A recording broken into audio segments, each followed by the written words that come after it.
रामकृष्ण हरी विठ्ठल केशव. मी हरिभक्तपरायण बैसर, गाव पिलीव. अनेक आयुर्वेदिक उपचार मी सांगत असतो. घसा जो असा करतो, आवाज चालण्यासाठी महत्वाची गोष्ट आहे. आज कालची जी संस्कृती आहे लक्षात ठेवा, हे गायन आणि संगीत कला यामध्ये प्रावीण्य मिळवण्यासाठी आपला जर घसा क्लिअर असेल आणि स्पष्ट येत असेल, लक्षात ठेवा, पहिली महत्वाची गोष्ट आहे की आपण बोललेलं स्पष्ट ऐकू गेलं पाहिजे. समोरच्याला खाकरता कामा नये. मग खाकरणे हा प्रॉब्लेम का होतो? घसा का व्यवस्थित चालत नाही? काय कारण असेल? तर हे कारण मी इथे या व्हिडिओमध्ये सांगतोय. अतिशय महत्वाचा व्हिडिओ आहे, लक्षात ठेवा. गायनाचार्य असतील किंवा वेगवेगळे गायनाचे कार्यक्रम करणारे असतील व्यक्ती, अशा व्यक्तींचा आवाज हा जर व्यवस्थित असेल, मधुर निघत असेल, गोड निघत असेल, तर मग मात्र समोरच्याला ऐकण्यासाठी व्यवस्थित वाटतं. त्या घशामध्ये मधुरता येण्यासाठी, आवाज गोड चालण्यासाठी, व्यवस्थित चालण्यासाठी, किंवा आपण सारखं असं करतो बघा, असं करावं लागतं. असं न करण्यासाठी किंवा उंच स्वरामध्ये गाण्यासाठी अगदी तुम्ही 100 वर्षापर्यंत हा जर उपचार तुम्ही 7 ते 8 दिवस व्यवस्थितरित्या केला आणि 3-4 महिन्यातून एकदा करायचं. कोणता उपाय करायचा तर मी सांगतो पुढे, ऐका तो व्यवस्थित. उपाय अतिशय साधा, सोपा आणि सरळ आहे. तर महत्वाची गोष्ट हे, आवाज का चालत नाही? काय प्रॉब्लेम? काय आवाज चालायला प्रॉब्लेम? काय खणखणीत आवाज का येऊ शकत नाही? आता मी दिवसभर माझी लेक्चर असतात, गायनही करतो मी, परंतु माझा आवाज आहे तसा आहे, त्याच्यामध्ये काही बदल होत नाही. काय कारण असेल याचं? हे बा, इथे थायरॉइड ग्लँड आहेत, लक्षात ठेवा या गोष्टी. आणि या थायरॉइड ग्लँड मध्ये याच्यावरती आपण ज्या वेळेला गायन करतो किंवा स्वर काढतो,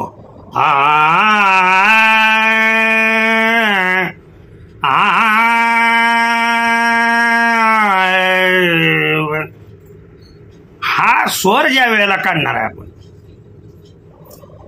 कोणताही असेल तो, अमुक अमुक रागातीलच नाही, परंतु सुरुवातीचा जो स्वर आहे, आलाप आहे, तो व्यवस्थित काढण्यासाठी इथं ज्या असणाऱ्या ह्या थायरॉइड ग्लँड आहेत, या थायरॉइड ग्लँड मध्ये डिफेक्ट असेल आणि आपल्याला सारखं असं करावं लागतं. हे कशामुळं करावं लागतं? तर आपल्या डायजेस्टिव्ह सिस्टीम मध्ये फुफ्फुसावरती, लक्षात ठेवा, इतका कप साठलेला असतो आणि हा कप आणि ऍसिड स्टमक मध्ये भरपूर प्रमाणात जोपर्यंत आहे तोपर्यंत तुमचा आवाज क्लिअर होत नाही. मग हे जाण्यासाठी काय करायचं? आयुर्वेदिक उपचार काय करायचा? घरातल्या घरात उपचार काय करायचा तो मी आजच्या व्हिडिओमध्ये सांगतोय. तर उपचार हा 7 दिवस करायचा आहे, कंटिन्युअस 7 दिवस, आणि सकाळी सकाळी उपचार करायचा आहे.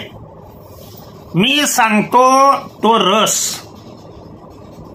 फक्त तयार करा. याचे हे बा, आवाजाबद्दल वेगवेगळे विकार जे आहेत, त्या विकाराचं नायनाट कसा करायचा, घशामधलं इन्फेक्शन कसं घालवायचं, हे वेगवेगळ्या चॅनलवरती, माझ्याच वेगवेगळ्या चॅनलवरती मी आवाजासाठी सांगितलेलं आहे. तर या चॅनलवरती हा पूर्ण भाग वेगळा आहे, त्याचा याचा काही संबंध नाही. कुणाला कोणतंही जे लागू पडेल त्या पद्धतीनं आपण विलाज करू शकता. परंतु मी सांगू इच्छितो की हा इलाज हा जालिम आहे. यांनी तुम्हाला शरीरामध्ये कफ, कुठल्याही प्रकारचा कफ साठून राहणार नाही. शरीरामध्ये 3 असतातच, वात, पित्त आणि कफ, परंतु हे जर मर्यादित प्रमाणात असतील तर शरीर व्यवस्थित असतं. यातलं कुठलाही गोष्ट जादा झाली की शरीराचं कार्य बिघडलं पहा. रस कोणता तयार करायचा आहे तो सांगतो. आणि किंचित एका डबीमध्ये हा रस भरून ठेवायचा आहे. रस कशा कशापासून तयार करायचा तो पहा. 10 ग्रॅम भीमसेनी कापूर, साधा कापूर नाही, मेडिकलमध्ये मिळतो भीमसेनी कापूर. अगदी 20 ग्रॅम वापरला तरी सुद्धा चालतोय. हा काय नष्ट होत नाही, काय नाही. एकदा डबीत तुम्ही तयार करून ठेवला की तुम्ही वर्ष 2 वर्ष तुम्ही वापरू शकता. 20 ग्रॅम भीमसेनी कापूर, 20 ग्रॅम पुदिना अर्क, मेडिकलमध्ये मिळतो किंवा कोणत्याही पान टपरीवरती छोटीशी डबीच मिळते पुदिना अर्कची.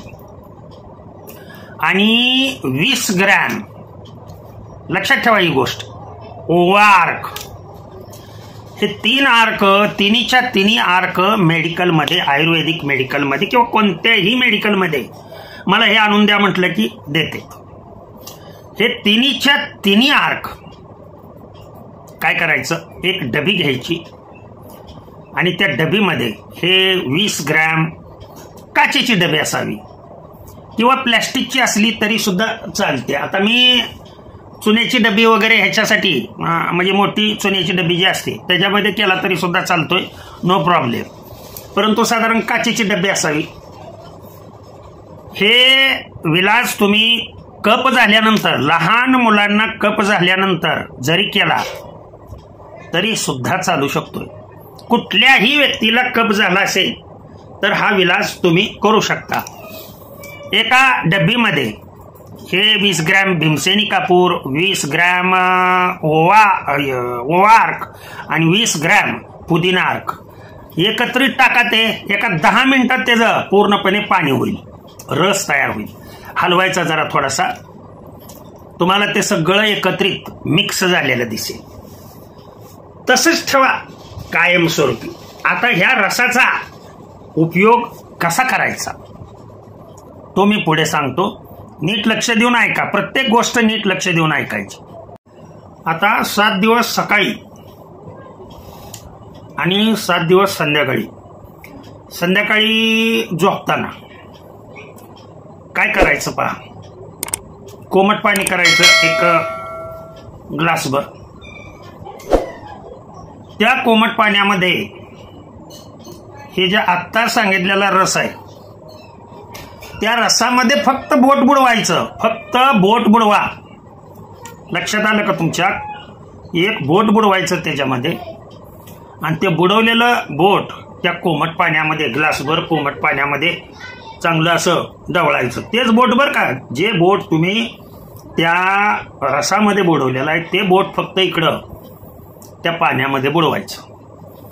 आणि बोट बुडवल्यानंतर अशी तुळशी बॉटल मिळते मेडिकलमध्ये, हे तुळशीचे ड्रॉप्स आहेत, लक्षात ठेवा. ह्याच्यासारखं आयुष्यामध्ये पवित्र काही नाही. आणि हे जवळजवळ आता सांगतोय ते 100 रोगाच्या वर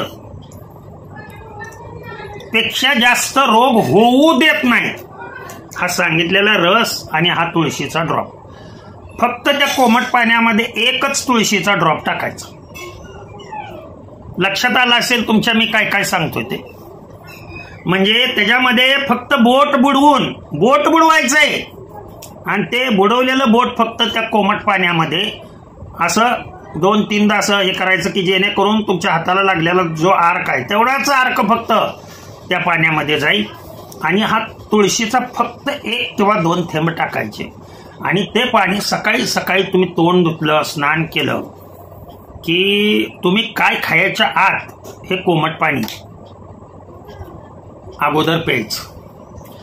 तुमचे कसलेही आजार असू द्या, कसलेही म्हणतोय मी, काय डायबेटीस असू द्या, तुम्हाला काही असू द्या, रक्तदाब असू द्या, कफ असू द्या, वात असू द्या, कुठल्याही किंवा गुडघेदुखीचा प्रॉब्लेम असू द्या, चमकण्याचा प्रॉब्लेम असू द्या, हा जो रस आहे तो पूर्णपणे डायजेस्टिव्ह सिस्टीम, ती तुळशी आहे ना, तुळशी हे प्रत्येकाच्या दारामध्ये वृंदावन का असतं? कारण ही सकाळी बरोबर तुळशीची पूजा केव्हा करावी? लोक करतात 9ला 10ला, परंतु तुळशी हा असा प्लॅन्ट आहे, लक्षात ठेवा.